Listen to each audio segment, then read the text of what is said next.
Hello बच्चों, आपका बहुत बहुत स्वागत है part 1 of the isomerism series.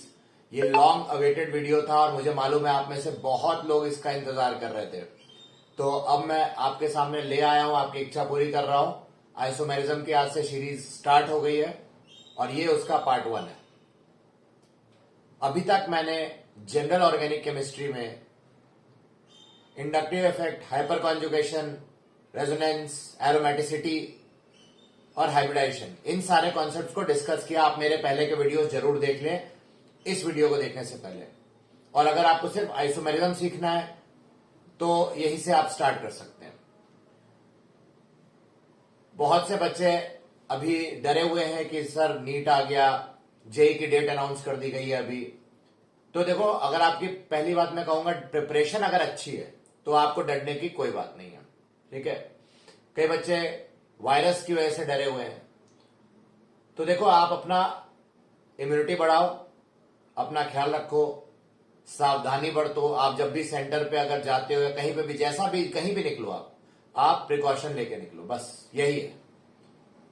बाकी जो एग्जाम तो देना ही है, अगर आपने डेट आ गई सुप्रीम कोर्ट की और जो भी हमारी फाइनल आई है चीजें, उसके हिसाब से आपको रेडी रहना होगा। मेंटली अपने आप को अब तैयार करो, अब भूल जाओ जो हो चुका है और अब लग जाओ। और आपको अगर मेरे वीडियो से फायदा हो रहा है तो इन वीडियोस को देखो और भी लोगों तक पहुंचाओ इस वीडियो को। ठीक है, तो चलो आपका समय बर्बाद नहीं करता हूं। आपका फेवरेट टॉपिक मतलब डरावना टॉपिक, बच्चों को बहुत डर लगता है इस टॉपिक से, पता नहीं क्यों लगता है, बट है ये। मुझे भी अपने टाइम पे डर लगता था, पता नहीं क्या, मतलब मुझे भी था, थोड़ा सा तो डर था, क्योंकि हम लोग के टाइम पे इतना एक्सपोजर नहीं होता था ना। तो सोचो कितने साल हो गए अब। तो अब मैं आपके सामने आज आइसोमेरिज्म डिस्कस करूंगा, लेकिन आइसोमेरिज्म से पहले पार्ट 2 में एक्चुअली आइसोमेरिज्म एक्चुअली स्टार्ट होगा। पार्ट 1 में जो प्रैक्टिकल ऑर्गेनिक केमिस्ट्री या ऐसे बोलो स्ट्रक्चरल आइडेंटिफिकेशन के लिए आइसोमेरिज्म का जानना, नॉलेज होना बहुत जरूरी है। साथ ही साथ आपको डिग्री ऑफ अनसैचुरेशन, जो कि आइसोमेरिज्म ने समझने के लिए एक इंपॉर्टेंट पार्ट है, सो डिग्री ऑफ अनसैचुरेशन की नॉलेज होनी चाहिए। साथ ही साथ आपको इसके किस तरह से डिग्री ऑफ अनसैचुरेशन को निकाला जाता है और किस तरह से हम इसको इंटरप्रेट करेंगे इसके आइसोमेरिक स्ट्रक्चर्स में, वो भी हमें सीखना होगा। सो अब आपको लिए मैं स्टार्ट करता हूं डिग्री ऑफ अनसैचुरेशन। तो देखते हैं ये है क्या। तो डिग्री ऑफ अनसैचुरेशन, इसका एक नाम है, एक है हाइड्रोजन डेफिशिएंसी इंडेक्स और एक है डबल बॉन्ड इक्विवेलेंट। ये 3 नाम है।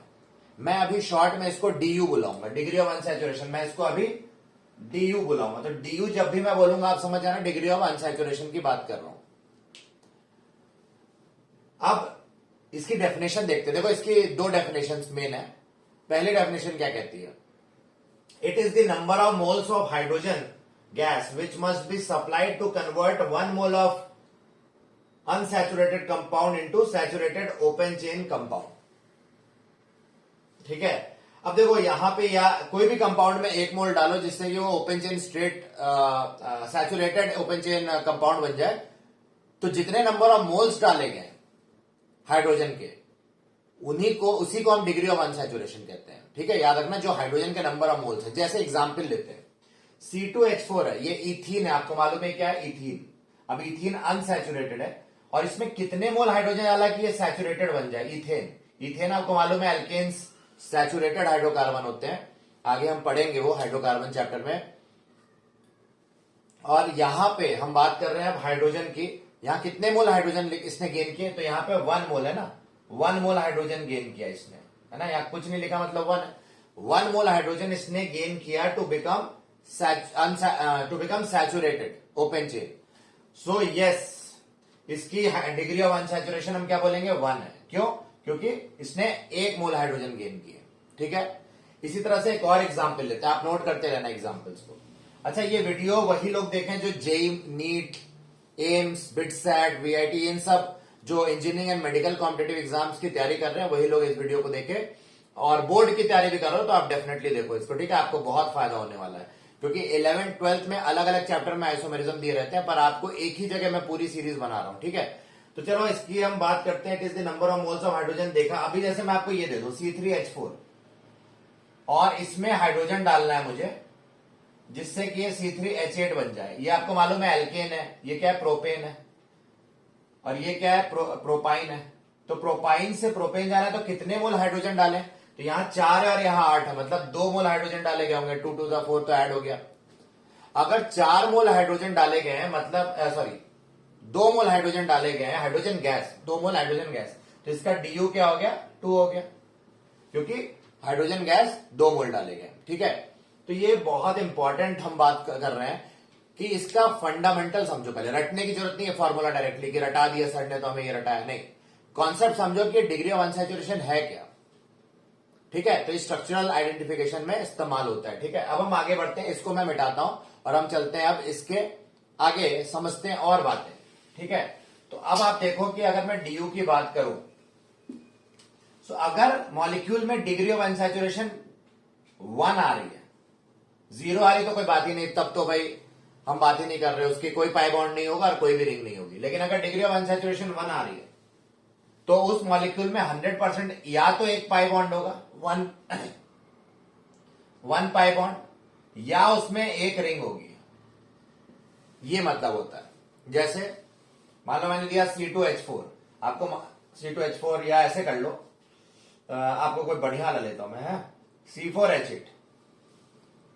तो C4H8 आपको मालूम है इसमें कितने डबल बॉन्ड होते हैं, अगर आप देखो इसका स्ट्रक्चर बनाओ कंडेंस्ड फॉर्म तो ये ऐसा बनेगा।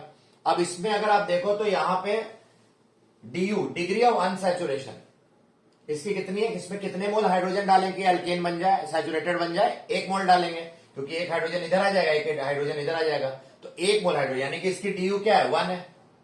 आप देख सकते हो कि अगर 1 डीयू है इसकी, तो इसमें एक पाई बॉन्ड तो है ना, और C4H8 को हम ऐसे भी लिख सकते थे, ये भी एक आइसोमर है, इसका आइसोमर ये भी है ना। तो यहां पे ये जो है इसमें भी काउंट करो, 4 कार्बन है और 2, हर एक कार्बन पे 2 हाइड्रोजन है, मतलब टोटल 8 हाइड्रोजन है। मतलब C4H8 ये भी फॉलो कर रहा है फॉर्मूला, ये भी फॉलो कर रहा है C4H8। तो आप देख सकते हो, यानी और इसकी डीयू क्या थी, डिग्री ऑफ अनसैचुरेशन C4H8 की क्या है 1 है, तो इसलिए इसमें एक पाई बॉन्ड भी हो गया और रिंग भी हो सकता है। ठीक है, मैं आपको एग्जांपल दे रहा हूं, मैं ऑब्वियसली आपको अभी फॉर्मूला बताऊंगा तब समझाऊंगा, पर आपको बस आइडिया दे रहा हूं।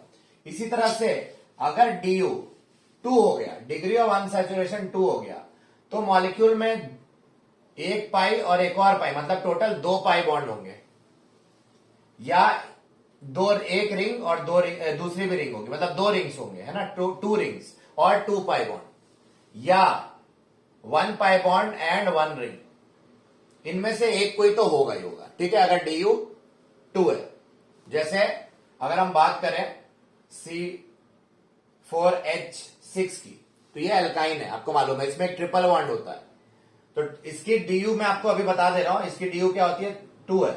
ठीक है, हम आगे निकालना भी सीखेंगे, अभी 2 है, आप समझ गए होंगे, एल्काइन से एल्केन बनाना है तो 2 मोल हाइड्रोजन लगेंगे।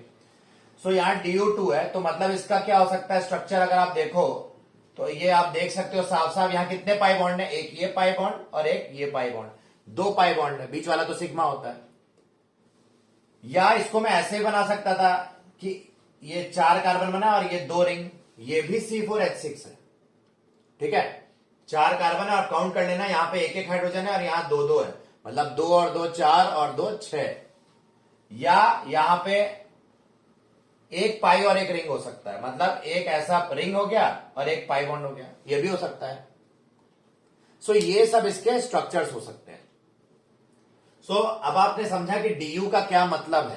ठीक है, डीयू की वैल्यू अगर 1 होगी या 2 होगी तो किस तरह से हम उसको इंटरप्रेट करेंगे। आइसोमेरिज्म में आप समझ रहे होगे, बहुत इंपॉर्टेंट कॉन्सेप्ट हो जाता है। आइसोमेरिज्म की डेफिनेशन हम नेक्स्ट वीडियो में देखेंगे और उसका क्लासिफिकेशन भी हम नेक्स्ट वीडियो में करेंगे। आगे बढ़ते हैं, डीयू अगर 4 है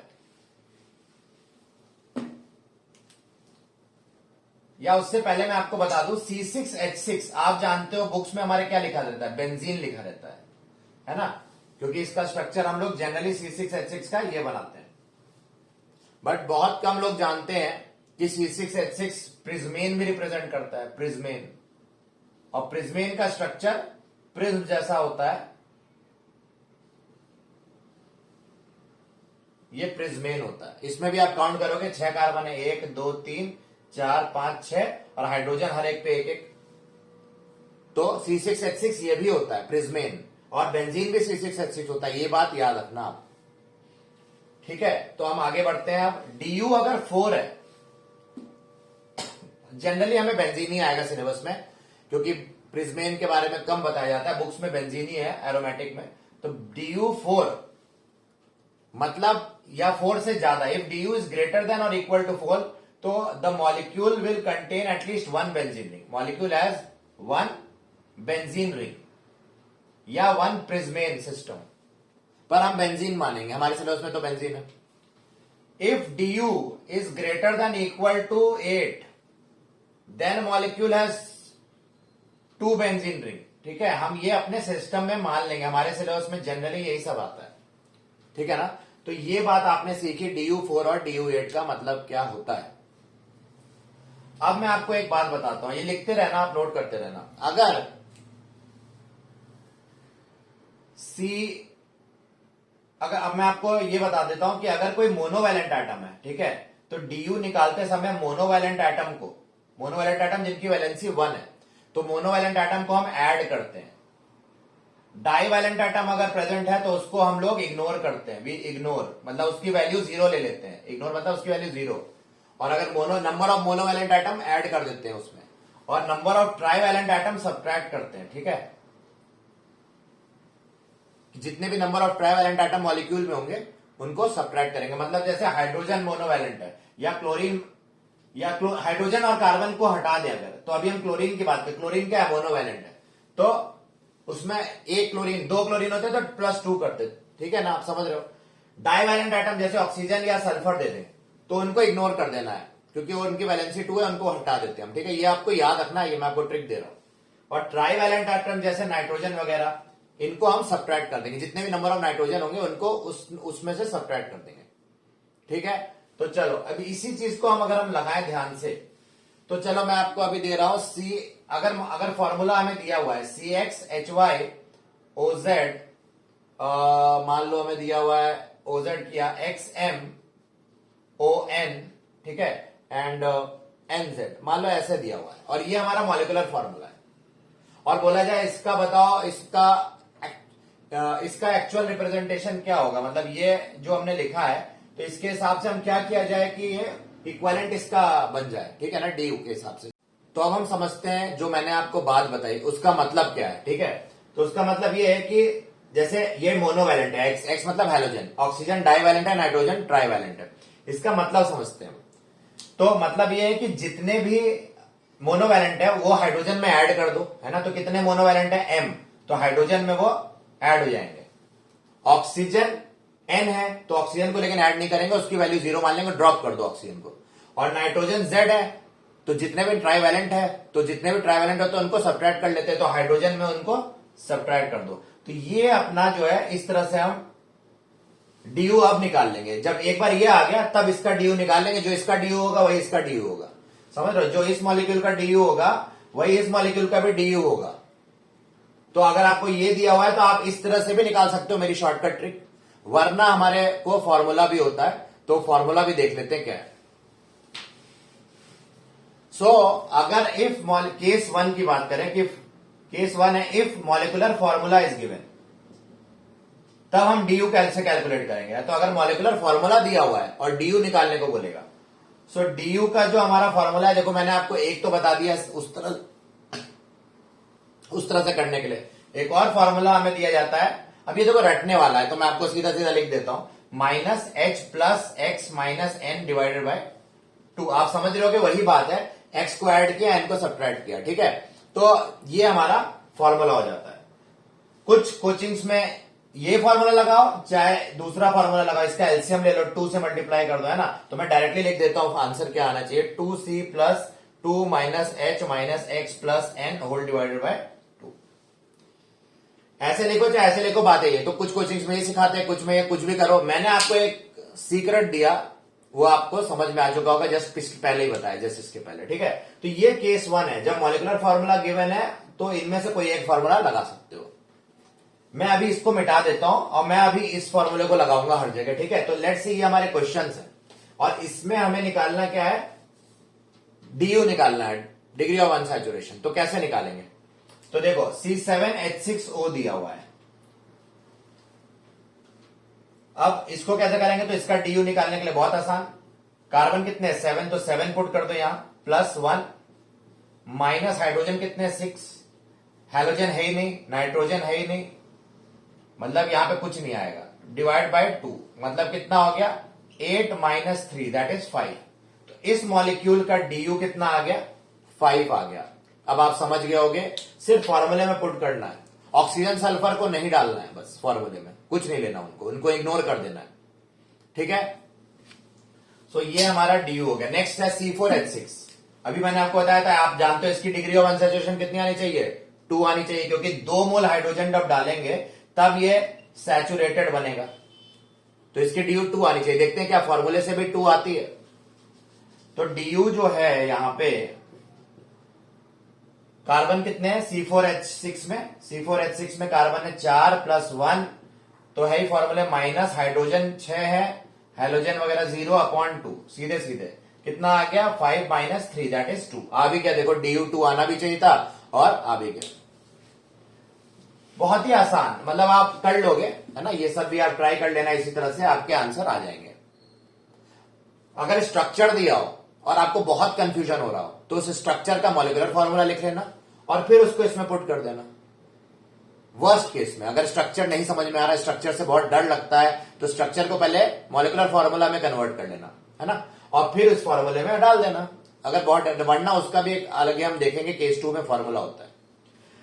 C6H6Cl6, चलो एक और कर देता हूं, बाकी आप कर लेना, ठीक है ना। कार्बन कितने हैं C6H6Cl6 में, हमारे पास कार्बन 6, हाइड्रोजन कितने हैं भाई 6, हाइलोजन कितने 6, क्लोरीन क्या है X है, हैलोजन, तो यहां पे भी 6 डालेंगे, और नाइट्रोजन 0 है, डिवाइड बाय 2 कितना आ गया 12/2 6, 7 - 6 दैट इज 1 आ गया। सो आपको डीयू क्या आना चाहिए था, इसका 1 आना चाहिए था, और आ भी गया। अब आप समझ गए होगे, मैं अब ये वाले नहीं कर रहा है, आप इस यहां पे ऑक्सीजन ड्रॉप कर देना है ना, उसको गायब करके आप डीयू निकाल सकते हो। यहां पे N है, Cl कंसिडर होगा, यहां O2 ड्रॉप हो जाएगा, है ना। अब आप क्लियर हो गया, इतने तो आप बुद्धिमान हो ही। तो चलो केस 1 हमने सीखा, C8H8 भी सिंपल है, आप कर लोगे। अब C8H8 की हम बात अगर करें, तो C8H8 एक इंपॉर्टेंट क्यों है, क्योंकि यहां पे हमारे पास क्यूबेन बोलते हैं इसको, क्यूबेन। क्यूबेन मतलब क्यूब बेसिकली जैसा होता है, तो यहां अगर आप काउंट करोगे तो आपको 8 कार्बन और 8 हाइड्रोजन मिल जाएंगे। इसकी डीयू कैसे निकालेंगे, तो इसकी डीयू के 2 तरीके हैं। पहले हम मॉलिक्यूलर फॉर्मूला वाला देख लेते हैं। कार्बन 8 + 1 माइनस हाइड्रोजन कितने 8/2, ये जो हमने अभी पीछे फॉर्मूला लिखा था उसी को हम लगा रहे हैं, ठीक है। तो कितना आ गया 9 - 4 दैट इज 5 आ गया। तो इस क्यूबेन का डिग्री ऑफ अनसैचुरेशन 5 होता है, ये बात आपको याद रखनी है, आप निकाल सकते हो, है ना। चलो, तो ये हमने सीखा अभी कि अगर मॉलिक्यूलर फॉर्मूला दिया है तो आप कैसे करोगे। जैसे अभी ये स्ट्रक्चर दिया था, आपको बहुत डर लग रहा है अगर स्ट्रक्चर से, तो आप पहले मॉलिक्यूलर फॉर्मूला में कन्वर्ट कर लो और फिर डिग्री ऑफ अनसैचुरेशन निकाल लो।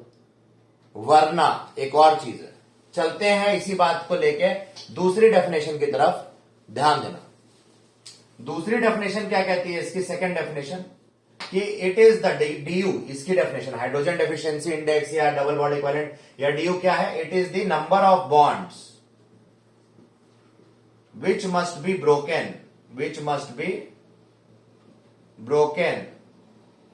to form open chain molecule या open chain compound, ठीक है। जैसे अभी हम क्यूबेन फिर से लेते हैं, और डीयू आपको याद रखना उसका 5 आया था, देखते हैं क्या इससे कुछ 5 आता है क्या इस डेफिनेशन से।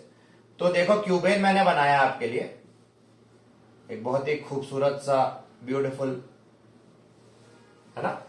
आपने गॉस लॉ में फिजिक्स में पढ़ा होगा कि इधर में आप Q/6ε0 एक फेस से जो फ्लक्स निकल रहा है, क्या वो तो फिजिक्स की बात है, हम केमिस्ट्री की बात करते हैं। तो यहां पे देखते हैं कितने बॉन्ड्स तोड़े जाएं जिससे ये ओपन चेन स्ट्रक्चर बन जाए, तो उतने नंबर ऑफ बॉन्ड जो तोड़े गए वही डिग्री ऑफ अनसैचुरेशन हो जाएगी।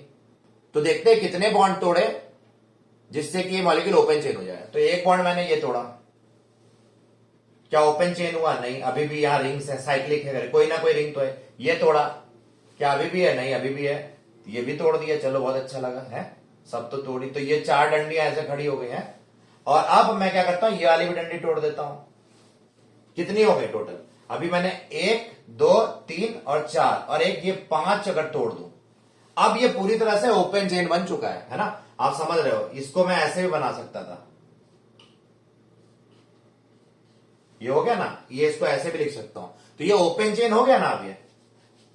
तो एटलीस्ट 5 बॉन्ड्स आप ब्रेक करोगे जिससे इसको ओपन चेन कन्वर्ट कर सके क्यूबेन को, इसलिए इस क्यूबेन की डिग्री ऑफ अनसैचुरेशन 5 हो। अब आप समझ गए होगे अच्छे से, ठीक है?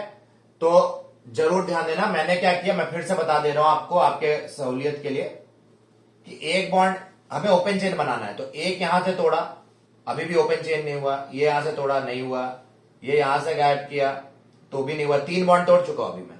चौथा बॉन्ड तोड़ा, अभी भी एक रिंग, देखो ये वाली रिंग है ना, ये बिस्तर, उल्टा टेबल टाइप का, ये रिंग तो बची हुई है, तो अभी तक 4 बॉन्ड तोड़े, अभी भी ओपन नहीं हुआ पूरी तरह। जैसे ही एक बॉन्ड कोई भी तोड़ा, अब ये ओपन चेन बन गया, तो 5 बॉन्ड तोड़ने पे ये ओपन चेन बन रहा है, इसलिए हम इसकी DU 5 दे रहे हैं, ठीक है? चलो, तो ये सेकेंड डेफिनेशन।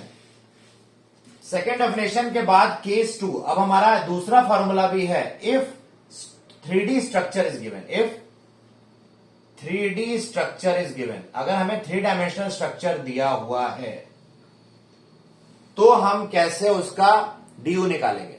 तो सिंपल सा फॉर्मूला है, degree of unsaturation equal to number of faces minus 1, ठीक है? Degree of unsaturation is number of faces minus 1, कितने भी चेहरे होंगे उसको -1 कर दो, सिंपल।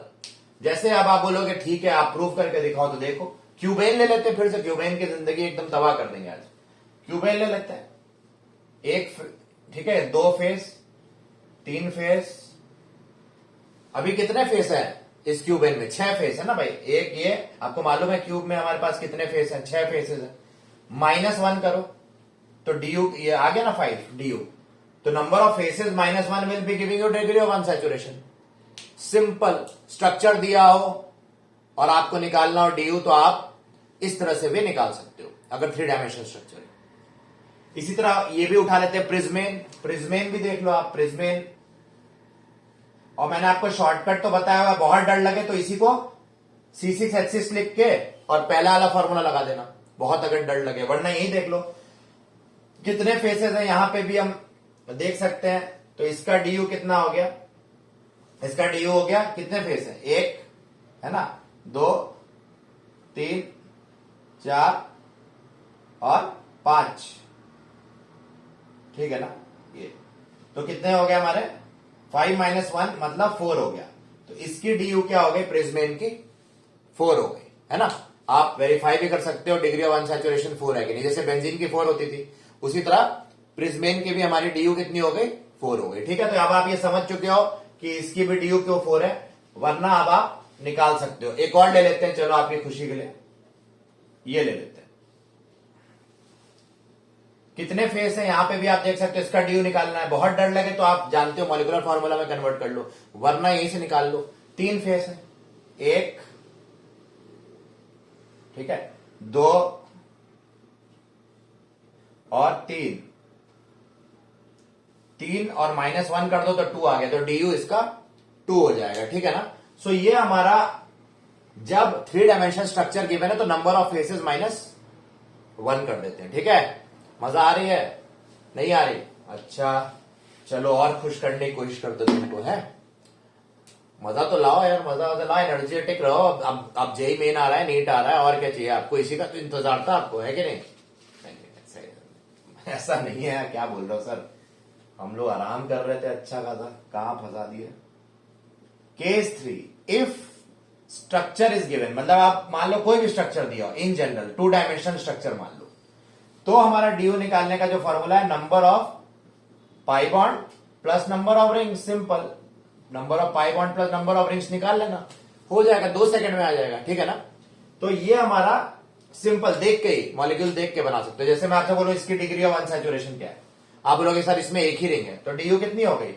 1 हो गई, क्योंकि number of pi bond 0 put कर देना plus number of ring 1, DU 1। मैं बोलूं इसमें बताओ कितनी DU है, तो आप बोलोगे नंबर ऑफ पाई बॉन्ड 1 है और रिंग भी 1 है, तो DU कितनी हो गई? 2 होती भी आपको मालूम है। तो ये हमारा DU निकालने का तरीका, जब हम स्ट्रक्चर भी दिया और 2 डायमेंशनल स्ट्रक्चर भी दिया तो भी हम निकाल सकते हैं। तो मैं अब आपको कुछ क्वेश्चंस देता हूं, आप ट्राई करो, और ये करने के बाद हमारा ये डिग्री ऑफ अनसैचुरेशन हमेशा हमेशा के लिए हमारी लाइफ से चला जाएगा, खत्म हो जाएगा, ठीक है।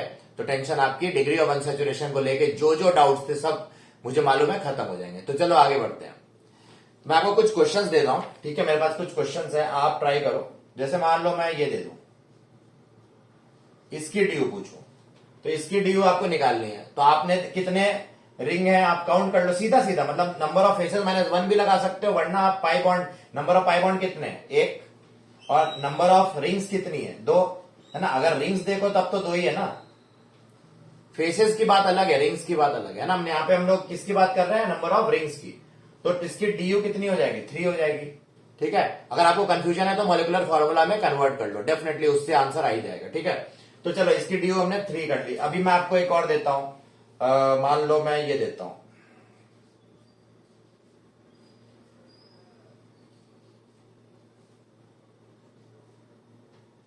मैं बोलूं इसका ड्यू बताओ।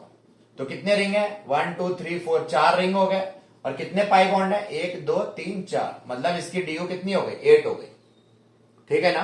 तो ये बहुत ही आसान है इसको निकालना, ड्यू को। बहुत देखो कितना आसानी से आप निकाले रिंग्स, और वो काउंट करके निकल जा रहा है। जैसे एक और लेते हैं, ठीक है, एक लेते हैं ये वाला, तो आपको और खुशी मिल जाएगी कि हाँ भाई ये तो आदमी करवा दिया, इसने सब कुछ करवा दिया।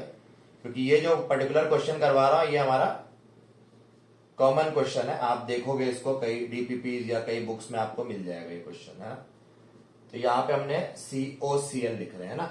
अब COCl जो है यहाँ पे C डबल बॉन्ड O होता है, CO मतलब C डबल बॉन्ड OCl होता है, ठीक है। और यहाँ पे COOH लिख दिया इसने, तो COOH में भी याद रखना डबल बॉन्ड होता है O पे, और यहाँ पे भी हमने CONH2 लिखा है यहाँ पे। तो आपको याद रखना है कि आपको भाई डबल बॉन्ड होता कहां है। तो यहाँ COCl है, यहाँ ये। तो अब आपको बताना है इसमें क्या बताना है, ड्यू बताना है, ठीक है। तो आप ड्यू काउंट कैसे करेंगे, मैं आपको आंसर बता दे रहा हूं, इसका आंसर 17 आना चाहिए। कैसे, कितने पाई बॉन्ड है 1 2, है ना, यहाँ 1 2 3 4 5 6 7 8 9 10 11 12 13 पाई बॉन्ड आपने काउंट कर लिया, ठीक है। रिंग्स कितनी है 1 2 3 4, कितना आ गया 17 आ गया। तो ड्यू इसका 17 हो गया, सिंपल। तो ये एक मामूली सा क्वेश्चन आपने कर लिया, ठीक है। तो ये भी हमने कर लिया। अब हम देखते हैं नेक्स्ट, मान लो ये आ गया, ऐसा दे दिया,